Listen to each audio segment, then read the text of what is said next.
آپ نے شاید زندگی میں چلتے پھرتے مردہ یا شاید زندہ مردہ انسانوں کے بارے میں سنا ہوا ہو، لیکن ہم اندازہ لگا رہے ہیں کہ آپ نے زندگی میں پہلی مرتبہ ناچنے والے مردے کے بارے میں بھی سنا ہوگا۔ ہم آپ کو کسی قسم کی خیالی کہانی سنانے نہیں جا رہے، بلکہ ہم آپ کو یہ بتانے جا رہے ہیں کہ کیسے زندہ نہ رہنے والے حرکت کر سکتے ہیں۔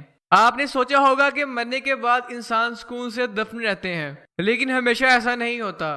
چلے ہم قبروں کی طرف رخ کرتے ہیں، جہاں ہم اس بات کو لے کر آگے بڑھ سکیں گے۔ آئیے وضاحت کرتے ہیں۔ اس بات کی گہرائی تک پہنچنے سے پہلے ہم آسٹریلیا کے شہر سڈنی کی طرف رخ کرنا چاہتے ہیں، اور ایسی چیز دیکھنا ہوگی جسے ہم باڈی فارم کہتے ہیں۔ یہ وہ جگہ نہیں ہے جہاں انسانی جسم اگائے جاتے ہیں۔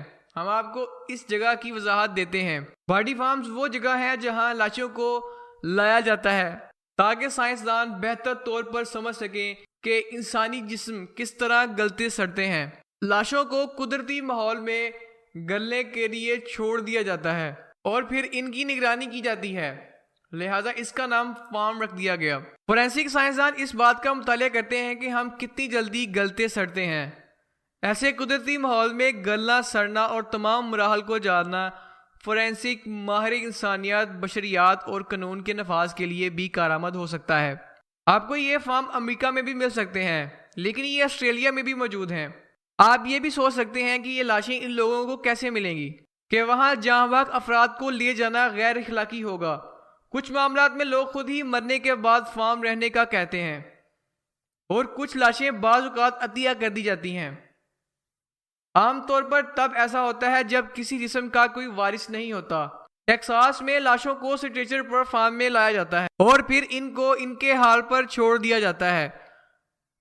تب تجربات اور مشاہدات کا عمل شروع ہو جاتا ہے۔ جیسا کہ آپ تصور کر سکتے ہیں کہ ماضی میں کچھ مقامی لوگوں نے اپنے قریب باڈی فارمز لگانے کے بارے میں کئی شکایات درج کی تھیں اور احتجاج بھی کیے ہوں گے۔ ان میں سے کچھ مظاہرین نے یہ بھی کہا کہ ہمیں بیمار کرتے ہیں، لیکن ریسرچز کے تحت انہیں ایسے فارمز کی ضرورت تھی کہ وہ ایک ناخوشگوار بدبو اور اپنے گھروں سے ان سڑتی ہوئی لاشوں کو دیکھ سکتے ہیں۔ اب واپس آسٹریلیا کی طرف آتے ہیں، جو ایک واحد باڈی فارم ہے جو یونائٹڈ اسٹیٹ سے باہر ہے۔ وہ جگہ بالکل سڈنی میں نہیں ہے، بلکہ 40 کلومیٹر دور بش لینڈ میں واقع ہے۔ ایک ریسرچر فارم میں کام کر رہا تھا۔ اس ایک ریسرچر نے اس ایک جسم کو دیکھنے میں 17 ماہ گزار دیے۔ اس کا نام ایلین ولسن تھا، اور اس کے مطابق فارم میں کچھ عجیب و غریب حرکات ہوئیں اور کچھ چیزیں بھی گری۔ ایسا محسوس ہوتا تھا کہ کوئی جسم قبر میں حرکت کر رہا ہے۔ وہ اس قبر کو دیکھنے گئی تو وہ مردہ جسم اچھل رہا تھا۔ وہ وہیں پہ کھڑی تھی کہ اس نے دیکھا کہ اس کے کندھے نیچے کی طرف تھے۔ جب وہ دوبارہ واپس آئی تو دیکھا کہ اس نے اپنے کندھے ہوا میں اٹھائے ہوئے ہیں۔ کیا اس کے ساتھ کوئی مذاق کر رہا تھا؟ آخرکار چل کیا رہا تھا؟ پھر اس لڑکی نے اور اس کی ٹیم نے ان حرکات کو دوبارہ دیکھنے کے لیے کیمرے کا استعمال کیا۔ جب ویڈیو چلائی گئی تو کچھ عجیب و غریب صورتحال تھی، چاہے آپ اسے خوفناک یا ہنسی مذاق کے طور پر لیں۔ ویڈیو میں واقعہ جسم اپنے بازوؤں کو اوپر کی جانب ہوا میں اٹھایا ہوا تھا۔ جب اس پر مزید جانچ پڑتال کی گئی تو پتہ چلا کہ جب اجسام سڑن کی حالت میں ہوتے ہیں تو وہ حرکات کرتے رہتے ہیں۔ اس نے اپنا یہ تمام تجربہ فورینسک سائنس انٹرنیشنل میں شائع کیے، اگرچہ ابھی تک اس لاش پر نظر ثانی کرنے کی ضرورت ہے۔ تو کیا ہو رہا تھا؟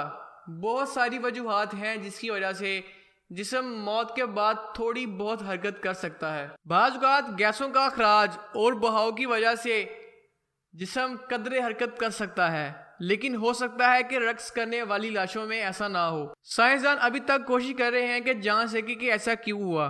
آسٹریلیا کی سائنسدان کا خیال تھا کہ ان حرکات سے شاید کوئی نئی چیز دریافت ہوگی جو کہ ماضی میں نظر انداز کی گئی تھی۔ انٹرویو میں اس نے کہا کہ وہ ہمیشہ سے ہی مردہ لوگوں کی طرف مائل رہی ہے اور موت کے بعد کیا ہوتا ہے۔ ماضی میں ان حرکات کے متعلق کوئی نام و نشان نہ تھا۔ جیوری ابھی تک اس بات میں واضح نہیں ہے کہ ان حرکات پذیر لاشوں کے ساتھ بالکل کیا ہو رہا تھا، لیکن سائنسدان اب اس حیرت زدہ حرکات کو جاننے کی کوشش میں مصروف ہیں۔ اجسام حرکات کر سکتے ہیں، گھوم پھر سکتے ہیں، اور یہ سب موت کے ابتدائی مراحل میں ہے۔ آسٹریلیا میں ان حرکات کو بہت دیر ہو چکی ہے۔ جیسا کہ آپ نے سنا ہوگا کہ جب ہم مرتے ہیں تو کیا ہوتا ہے۔ یہ سب کچھ سننے کے بعد آپ کیا سوچتے ہیں؟ کیا آپ ان فارمز کے قریب رہ سکتے ہیں؟ حرکت کرنے والی لاشوں کے بارے میں آپ کا کیا نظریہ ہے؟ کیا آپ یقین رکھ سکتے ہیں کہ مرنے کے بعد لاشیں حرکات کر سکتی ہیں؟ ہمیں کمنٹ سیکشن میں بتائیں۔ Thank you for watching and as always don't forget to like, share and subscribe.